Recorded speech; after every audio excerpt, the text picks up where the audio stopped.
what we're going to do is, unfortunately, not make simple, just like Jules did, describing breast cancer screening, because it's not simple, is it? I wouldn't be on the topic, you wouldn't be here if prostate cancer screening was straightforward. And we've set ourselves an ambition to sort of bring some clarity to this very confusing area. But I'll tell you a story at the start that all of my family are GPs, my dad, my sister, brother, etc.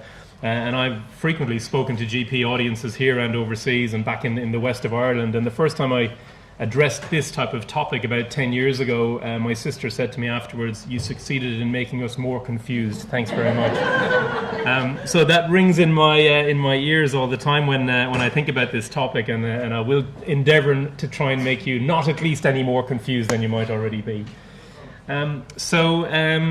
We're going to, first of all, introduce Peter Mac and the precinct to you, because I think many of you have not been in our building before.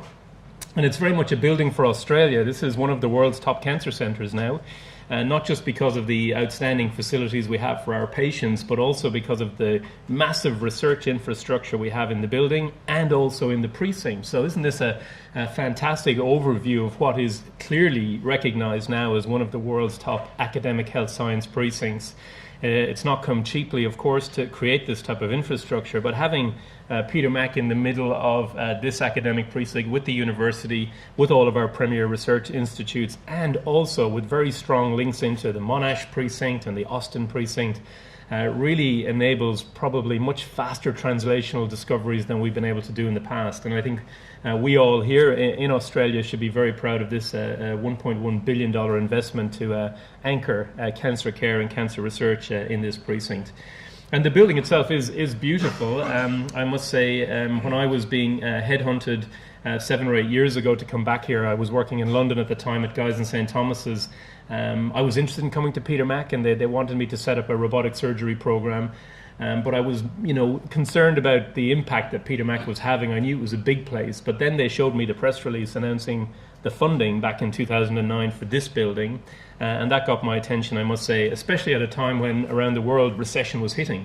Nobody was investing in healthcare, and here were the Australians going to put $1 billion into a comprehensive cancer centre, and so it was with that carrot really about the new Peter Mac, the new VCCC, that attracted me back here.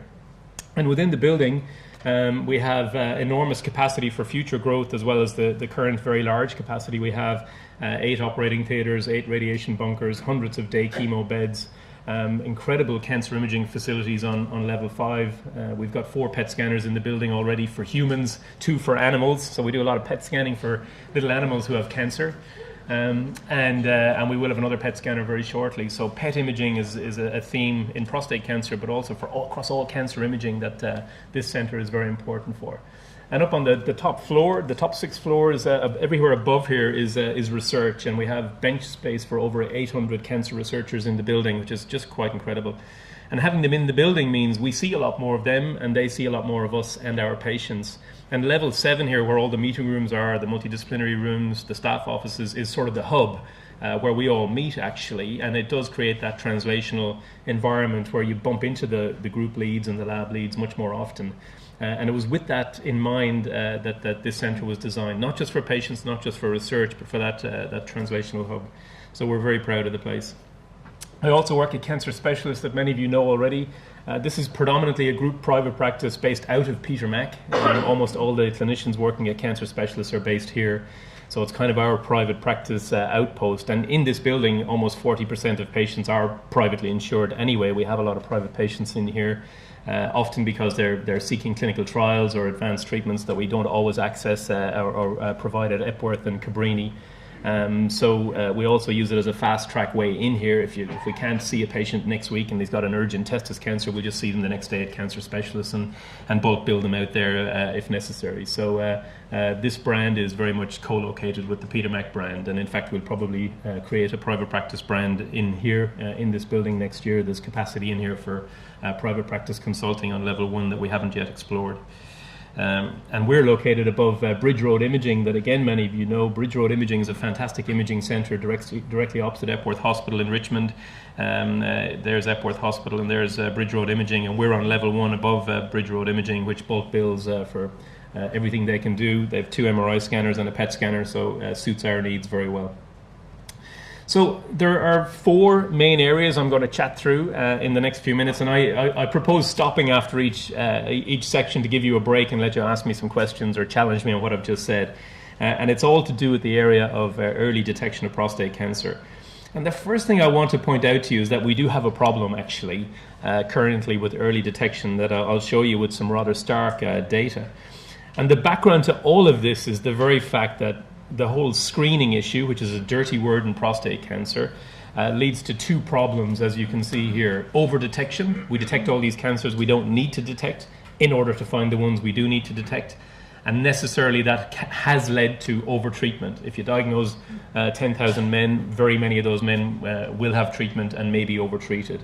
And that's been the traditional paradigm, the traditional setup that has led to all the criticism that, look, screening just harms men actually. You're detecting too many that don't need to be detected, and you're treating too many. So that's the backdrop, and we'll come back to that as we explore the issue. And of course, it's been written about extensively, and I'm going to show you some headlines from this in the next few minutes that are illustrating the fact that it's not just in the medical press, it's in the lay press that this whole confrontational environment, I would say, about early detection has led to these type of headlines. And yes, I am one of the prostate snatchers, of course. I spend all my time snatching prostates. But we do try and limit that, as I'll show you, to patients who have got a proper prostate cancer, and that's been a big shift. So that's the background to the debate, and I think it's the background to the confusion about early detection. Should anyone have a PSA test? Who should have a PSA test? What else apart from PSA testing can we offer our patients? But a really important graph that comes up from time to time that probably doesn't get enough attention is the fact that since PSA testing came in, since the era of early detection came in, mortality from prostate cancer has dramatically reduced. And this is Australian data. The Victorian graph, by the way, from Cancer Council looks identical to this. This is mortality. This is in the pre-PSA era, and this is when PSA testing was introduced. And as we began to get the lag time over, you see this dramatic drop, a 40% age-specific standardized drop in prostate cancer mortality. And breast cancer is the orange line, which has also dropped, of course, with early detection. Not as much as prostate, which was really accelerating up as the population aged back in the early 1990s. Men were living longer, and they were increasingly dying of prostate cancer. That's all changed in the early detection era. But going along with that, let's think about incidence. What about the incidence of prostate cancer?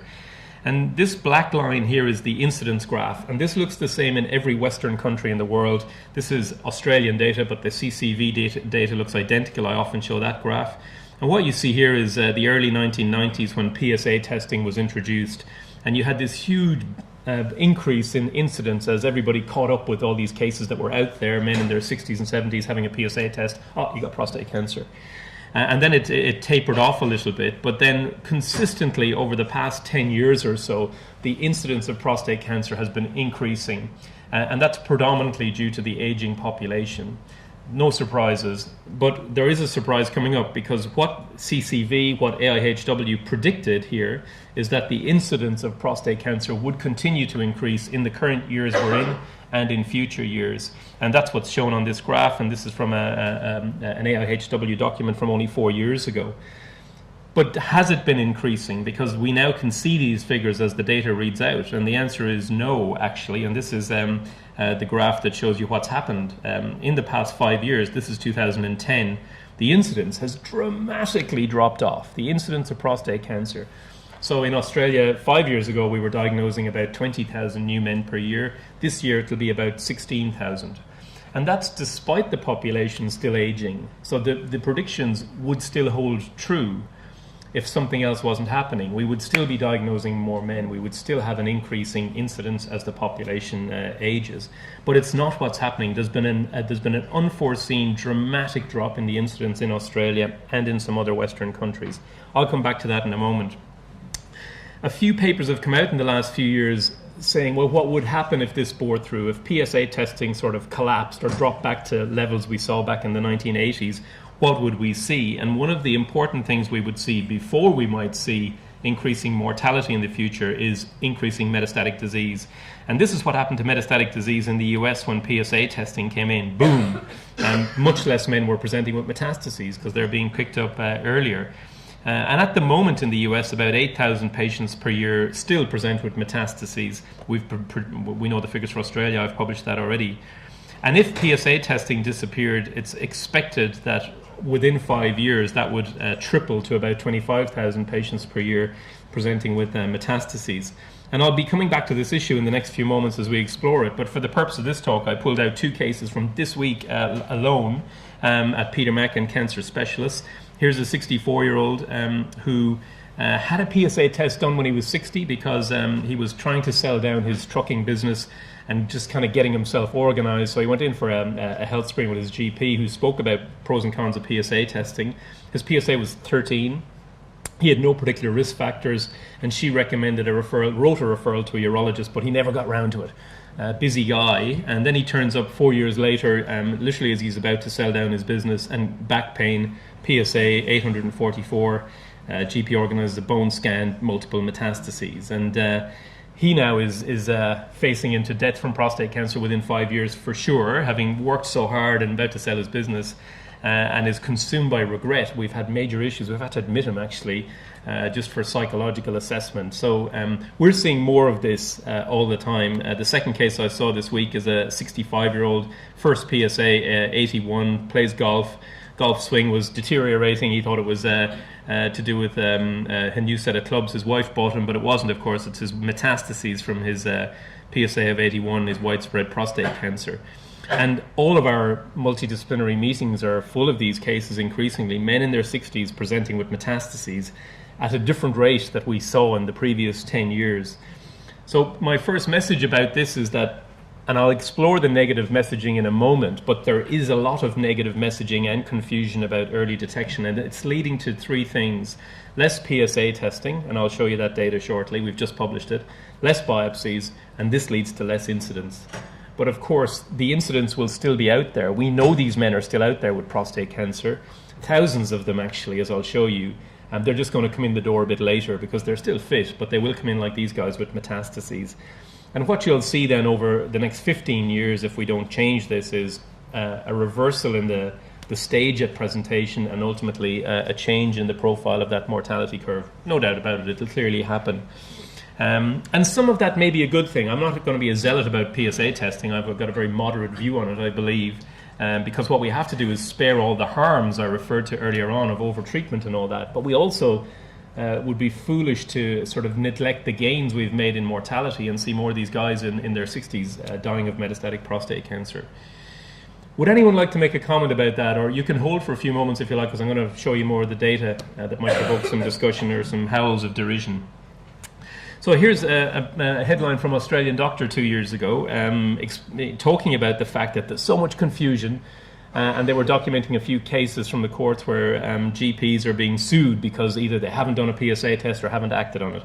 Look, that's the same all over with all sorts of preventive screening issues, but I've acted on 4 cases in the past year defending the role of GPs in this area and pointing towards the confusion, the guidelines, etc., etc. And again, coming from a family who have a lot of general practitioners, I have enormous sympathy for how you must try and counsel these men, as well as trying to sort out their depression and their obesity and their, hypertension, etc. in this environment. And it is confusing, but there are some risks out there as a result of it as well, which we can usually manage very, very sensibly, actually, due to the confusing landscape. But here are some of the headlines and the negative messaging I referred to earlier. A guy called Richard Ablin 4 years ago wrote a book called The Great Prostate Hoax, and he described PSA testing as being a public health disaster. And he was a biochemist who actually worked on the early isoforms of PSA, so he was seen as a prostate cancer expert, saying, look, it's a public health disaster. I never should have got involved in creating PSA. Here's an Australian book called Let Sleeping Dogs Lie, from a public health doctor arguing that we should just not touch prostate cancer, just leave it alone. More harm is done than good, etc. And all of these headlines came out in the sort of 2011-12 era. What happened in 2008 and 9, by the way, was negative messaging about screening, which I'll come back to in a moment. But over the past few years in particular, that message has been hammered home. Don't do PSA testing, it's bad, it harms people. And this has been one of the biggest, most impactful recommendations around the world that have seen PSA rates tumble.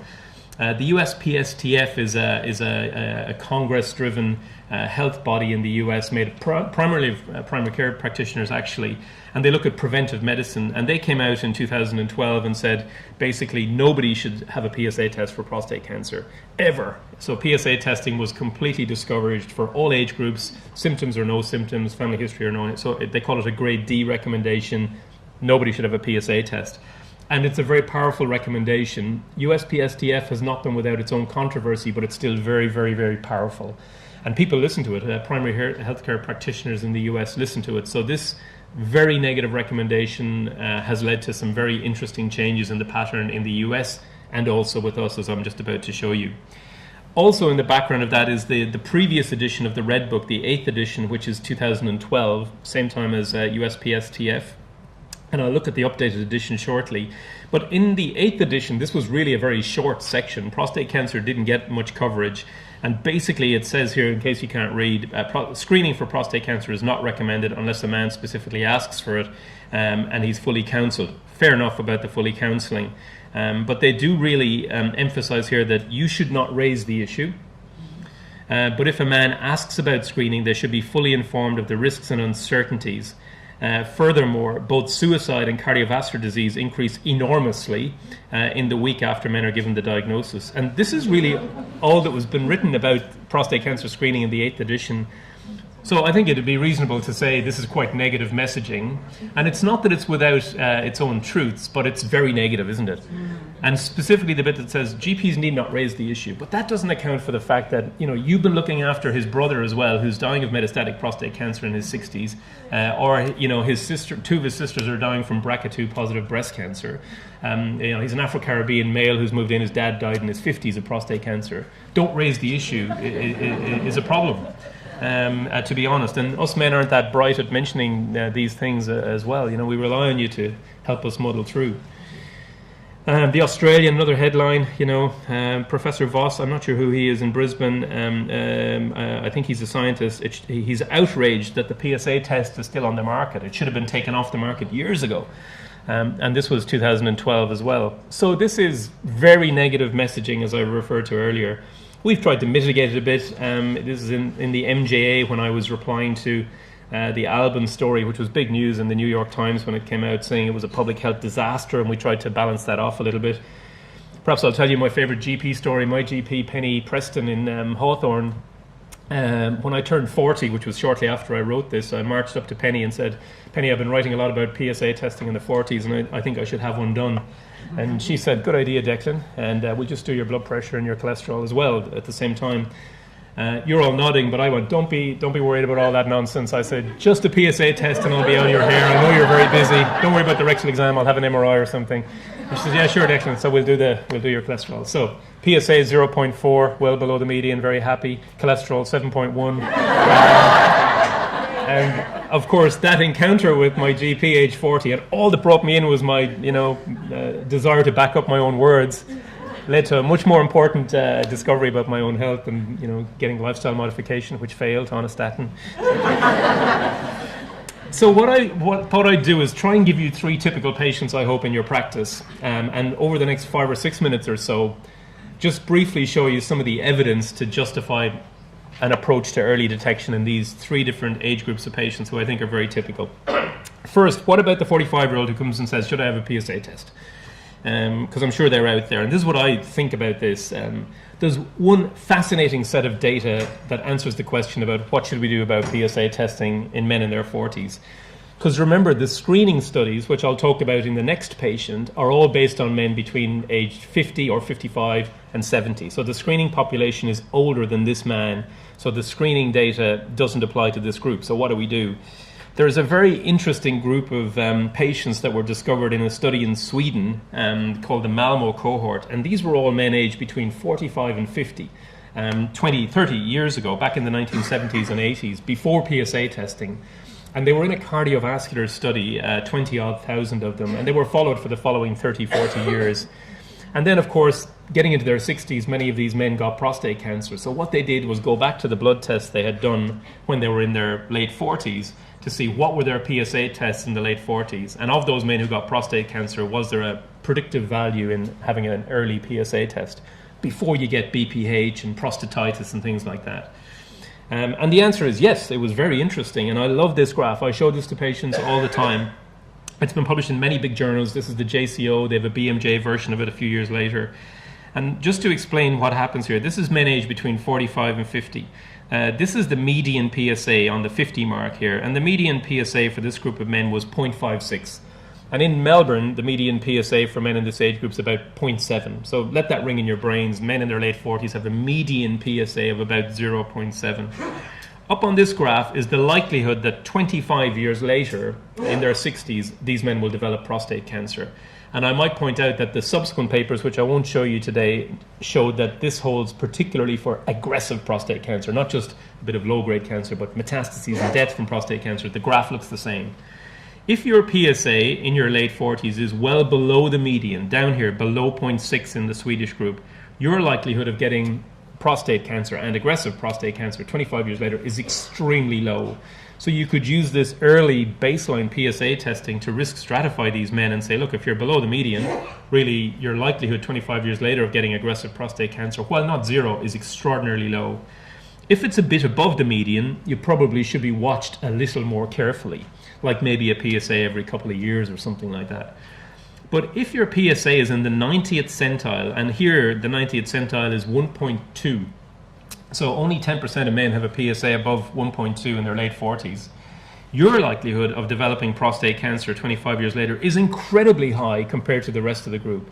And this has been shown in a number of other studies. The idea that if you take a baseline PSA test in the late 40s, before you get all the other contamination from aging and BPH, it's highly predictive of aggressive prostate cancer 25 years later.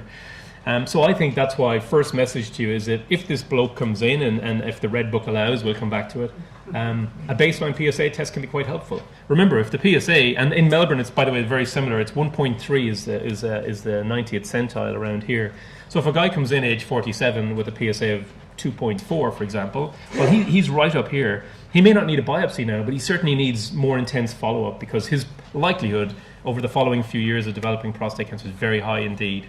So I think there's real value in this, and what you like to do is identify this group of men in their 40s out here with a very high PSA who maybe should be watched a little more carefully or perhaps referred on for a chat.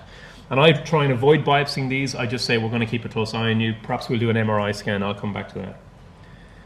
So what do the experts say about this group of patients? Well, of course, the prostate snatchers like me will say, great, this is a press release we released after one of these papers, I didn't release, but USAN's released, saying that there's value in doing PSA early on. Another very vested group, the college of pathologists who do PSA tests, say start younger and target better.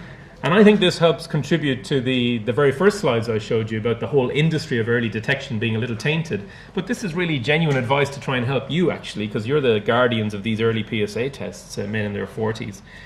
And we've written about this a number of times. This is a paper I co-authored with the group from Memorial Sloan Kettering who published that paper, and this is after that paper came out.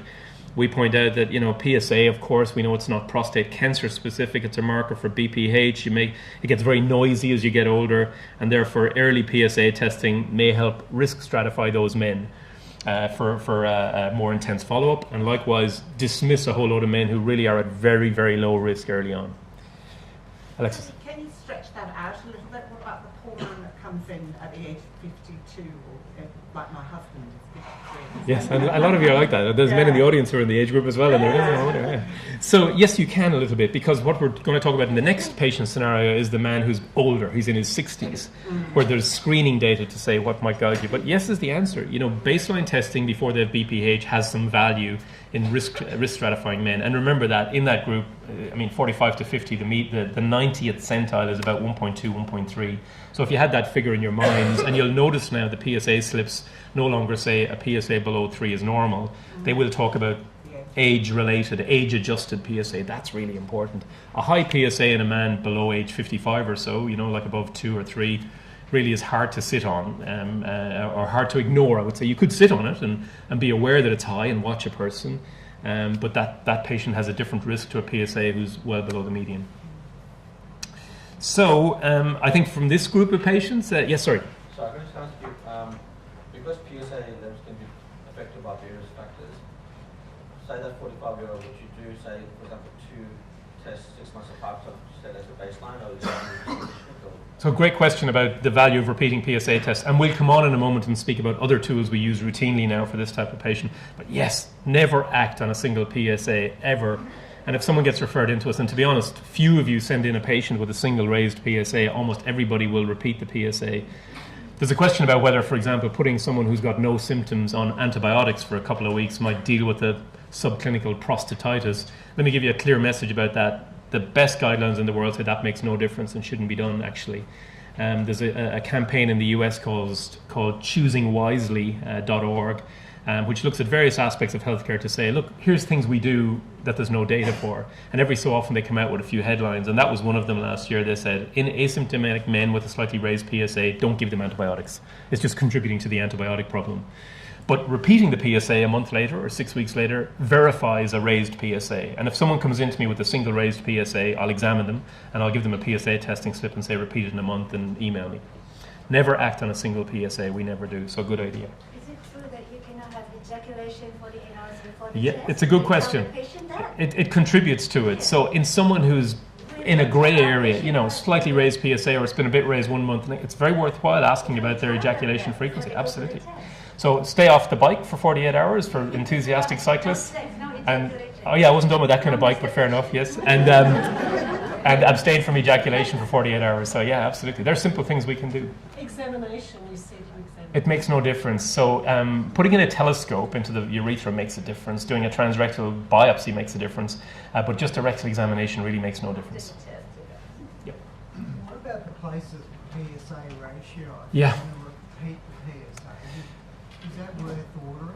So PSA ratio is one of those tools that's easy to access in Australia. Most labs will do it when you ask for it, and you'll see this written as free to total ratio. So it adds a little bit of value, not so much value, for example, as an MRI scan, but it's simple and easy to do. So roughly speaking, in PSAs that are below 10, because that's where ratio is more accurate, if the ratio is below 15 and certainly below 10%, then those men are seen to have a higher risk of prostate cancer. But we've all seen people with a ratio of 25 with Gleason 10 prostate cancer. So adds a little bit of value. But as I'll speak about later, having a multivariable approach, not relying on one thing or another thing, is very important to limit the confounders in early detection. So another one, let's talk about the 60-year-old guy who comes in and says, should I have a PSA testing? Now, this is the man in the screening age group. This is the guy who we have data on. This is the guy who has clearly been shown to be harmed by over-detection, actually, and over-treatment in the screening studies. And the challenge is, how do we increase the benefit of detecting some of these men and reduce the risks of treatment? And just to remind you, this is the study design for the two huge studies done in this area, a European study and a US study, the ERSPC and the PLCO. Men in this age group, 55 to 70, were randomized to PSA testing or no PSA testing and followed for 10 years or more. Huge papers read out in the late 2000s. And the European study, 180,000 men, these are the big papers from it, basically had that kind of routine you see, screening every 3 or 4 years. It varied from country to country.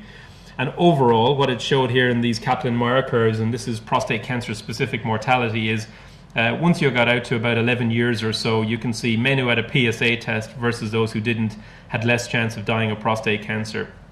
So that might look good, 20% reduction in your risk of dying, but it doesn't tell the whole tale, of course, because within this paper, when it was published first in 2009, they calculated the number of men needed to screen, the NNS, to save one life, and the number of men who would need to undergo radical prostatectomy, for example, to save a life. And these figures are just appalling, actually, when you compare them with cervical screening or breast screening. You have to screen 1,400 men and treat 50 men to save one life.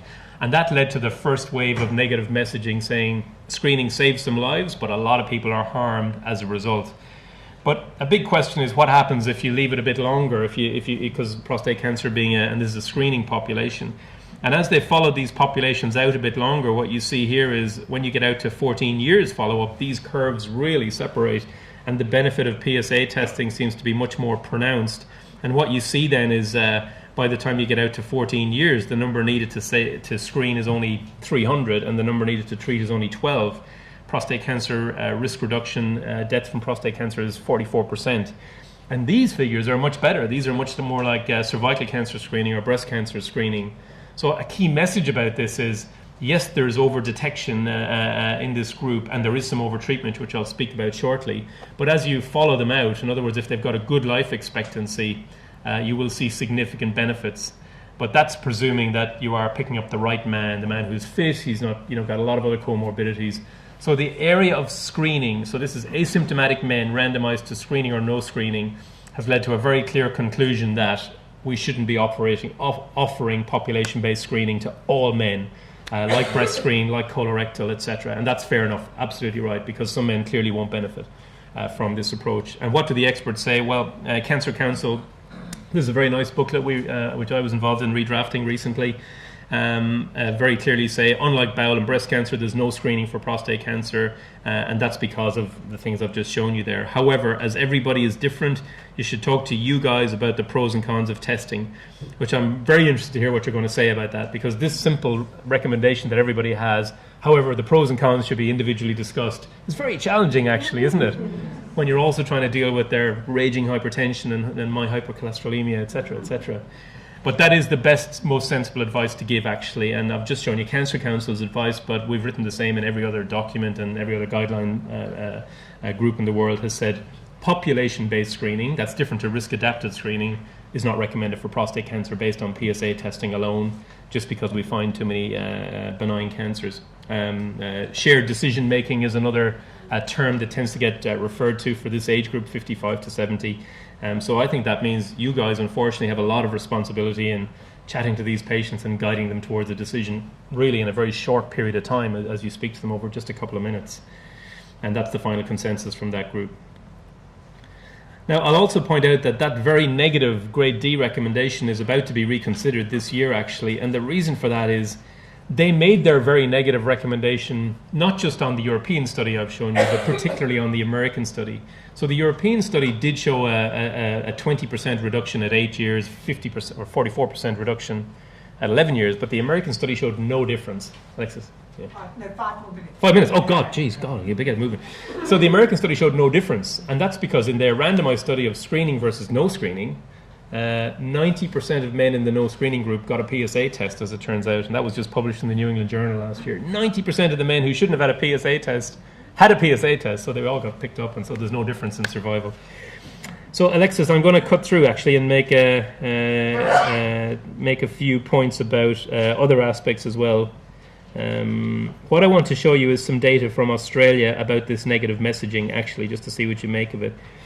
So we just published this paper in the British Journal, and what we showed here is that over the past 5 years, and this is PSA testing in various states in Australia, and this is since 2010. It's just like the graph I showed you earlier. Much less PSA testing is being performed. The cliff edge has dropped off, so 30% reduction in PSA tests are being performed in Australia, and that has led to less biopsies because less people are being referred in, and that has led to decreased incidence. So back to that background of dropping incidence, it's because people are not getting PSA tests done, and that's because of all this negative messaging that's been out there. So I think that's a very important and sort of very sobering statistic to look at. Has anyone any comments on that? I'll skip through it. So that's my summary of that. Less PSA testing, less biopsies. So these men will still be out there because they're still living longer and longer, and they'll be coming back into us with more advanced disease. So what about some clarity? Well, what I want to highlight here is just a few points of what has changed since the PSA screening era. In the old days, this is the approach to early detection, widespread use of PSA testing, indiscriminate really for all men, all age groups, regardless of comorbidities, and just a blind, limited transrectal biopsy of the prostate. Whereas fast forward to now, we have really much more counselling about who should have a PSA test. We still have a rectal examination. It does add value. We have nomograms that help predict men based on their family history. And importantly, I think in particular, we have MRI scanning and much better biopsy techniques. So MRI scanning, I've been asked to speak a little bit about because it's already in your faces all the time. People are asking about this, and many of you are referring patients for an MRI scan. Headlines all over the place about the value of MRI scan. And the reason is, well, MRI scanning has come a long way. That's what MRI scans used to look like. Now we get these beautiful images of the prostate all the time. This is the prostate here. The peripheral zone is all nice and white, and that's the transition zone where BPH will develop. And we see beautiful images of cancers as they develop in these prostates. This is just BPH within a prostate here. And what you see here is an aggressive looking cancer. This is what we call diffusion weighted imaging, showing restricted diffusion here, and we can target that on a transperineal biopsy. So MRI has come a long way, and this is an example just from a case this week of a patient with a significant looking lesion here in the right peripheral zone, and this is the radical prostatectomy, localizing very nicely what the MRI showed. And this is what we see in the vast majority of our patients. This thing here that you see pre-op triggers the biopsy, because we'll say, look, there's something there, we should do a biopsy, versus it's normal, maybe we won't do a biopsy, avoiding biopsy. And then when you take out the prostate, you find this high Gleason score cancer here. And this is a key paper published last month in The Lancet, which is making a huge difference, and it compares MRI with transrectal biopsy, the old-fashioned way, and transperineal biopsy. And what it shows is three things. First of all, MRI is very good for predicting significant cancer, not the low Gleason scores, the high Gleason scores. MRI picks up 90% of these cancers. So an MRI in a man who's got a raised PSA is now becoming first-line standard management everywhere, in here, in our rooms, everywhere. Second, old-fashioned transrectal biopsy, which we don't do, by the way. At Peter Mac, we stopped doing that when I moved in here. We only do transperineal biopsy. Old-fashioned through the rectum biopsy misses half of significant cancers. And the third thing is, if you really embraced MRI in your diagnostic pathway, up to 1 in 4 men would completely avoid a biopsy, because there wouldn't be the trigger for a biopsy, avoiding all the harms of biopsy and the harms of detecting low-grade cancer. Huge paper, which we're using to argue the case with MSAC for MRI to be rebated in this country. As you know, at the moment, it costs about $400 for a patient to have an MRI. And despite that, we do about 100 a week in our practice between here and cancer specialists. And what about transperineal biopsy? Another question you always bring up, and of course you're all very familiar with the horrific concerns around transrectal biopsy and these types of headlines from Julia Medju and others showing the harms that patients can get from having severe sepsis following a transrectal biopsy, which is one of the reasons we never do it at all in our practice. And secondly, the accuracy issue, and this is how we do a transperineal biopsy. This is the sort of protocol paper we've written about it. This is the perineum of the patient here. The scrotum would be up here. They're under a short general anesthetic, and we put the needle through this grid here and guide the cores into the prostate.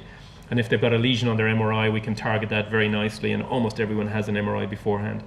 By the way, Peter Mac patients don't pay for MRI, of course, but most patients are coming through external practices anyway. I won't show you that.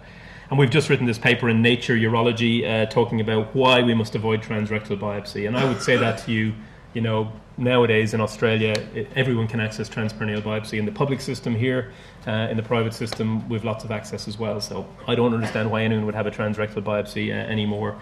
Everyone, if you're going to have a biopsy, put the needle through the skin and avoid the rectum altogether, which is what we've written about in this paper. Don't be putting the needle through the rectum and inoculating the prostate. Put it through the skin. Much more accurate and much cleaner.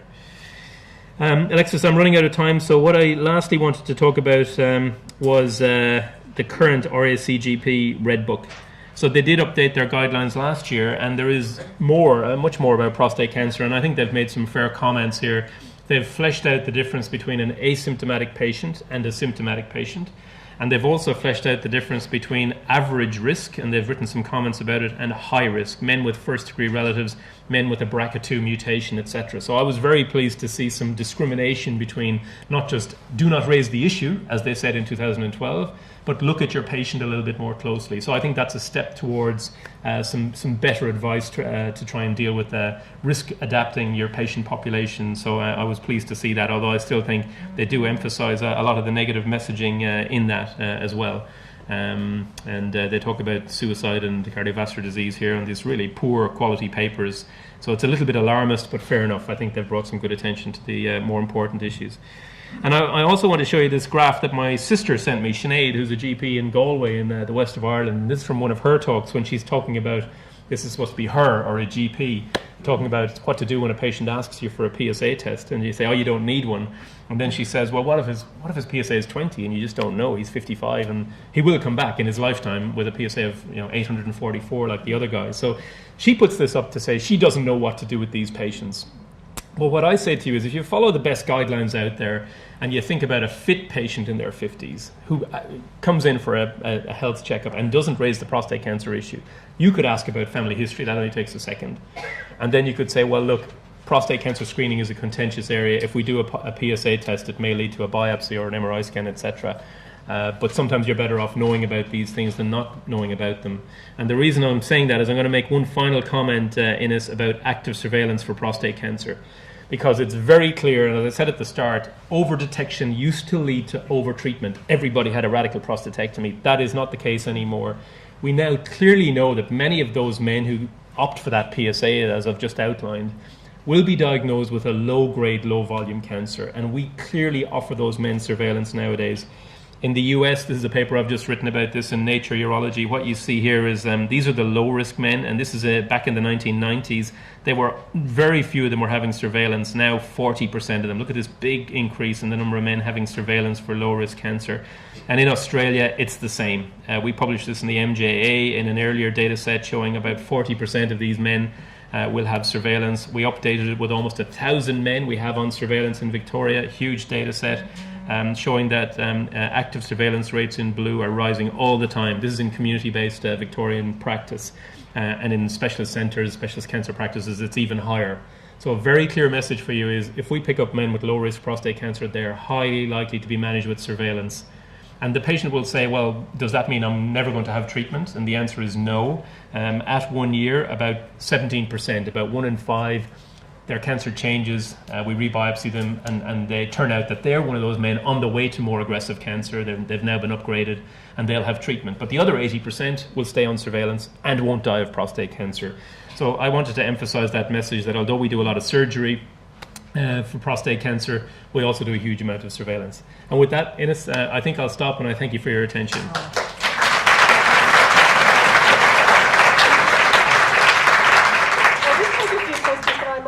First one. The first issue is, I think with the active surveillance model, I think St Vincent's has actually started that in conjunction with general practice. Is that the same at Peter McCallum?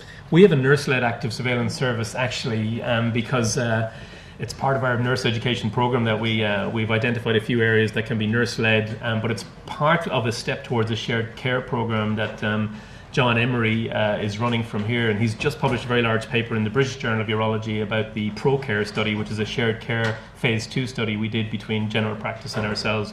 And we've got a meeting next week about the phase 3 ProCare study, which is shared care across early prostate cancer. So it will include surveillance. So it's perfectly set up for shared care. So I think that that's sort of a model of care that we'll see moving forward.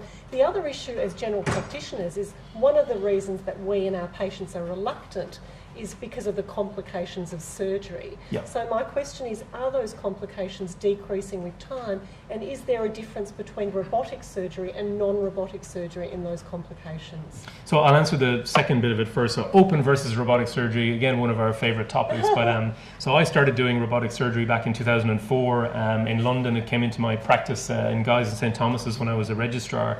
And the comment I'll make to you about that is it's not all about the robot. It's a very familiar theme. It's about the experience and training of the people doing the surgery.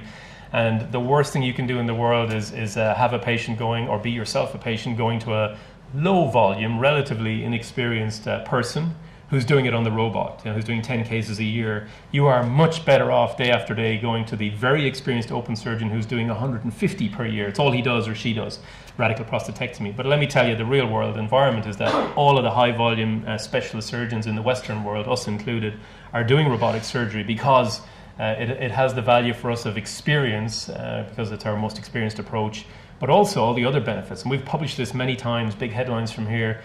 We send 90% of patients home the next day. We have a 0% blood transfusion rate in the last 1,000, and our positive surgical margin rate is 1/3 lower than open surgery in the public sector.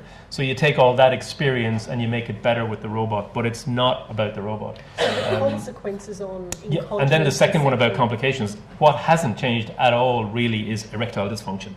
And when I counsel patients about surgery or active surveillance, I say the main reason we do active surveillance in our practice is to avoid the sexual dysfunction consequences, because for us the major complications of surgery, abdominal surgery, pelvic surgery and incontinence are minimal in our experience. Again, we've published all this, it's all out there for you. Our severe incontinence rate from our group here is only 3% at 1 year. We've published it. 3% of patients have a sphincter and 90% are pad free, published data from here. So the incontinence is rarely an issue, but the erectile dysfunction in us, that's the problem. That's the reason we do active surveillance. And increasingly, because the patients we operate are not low-risk patients, they're the higher-risk patients with palpable disease, high Gleason scores, etc. We can't be super nerve-sparing on these patients. So the balance in terms of cancer outcome and erectile dysfunctions is often swinging towards cancer because we've selected those men out because they've got a bad-looking cancer. That'll have to be appalling. Sorry, thank you. Will you be able to stay around? Unfortunately, so my wife has put our house up for open houses tomorrow for the school fundraiser, so I'm going home to edge lawns and fantastic. clear out the backyard for this. So my apologies that I can't stay, but thank you very much.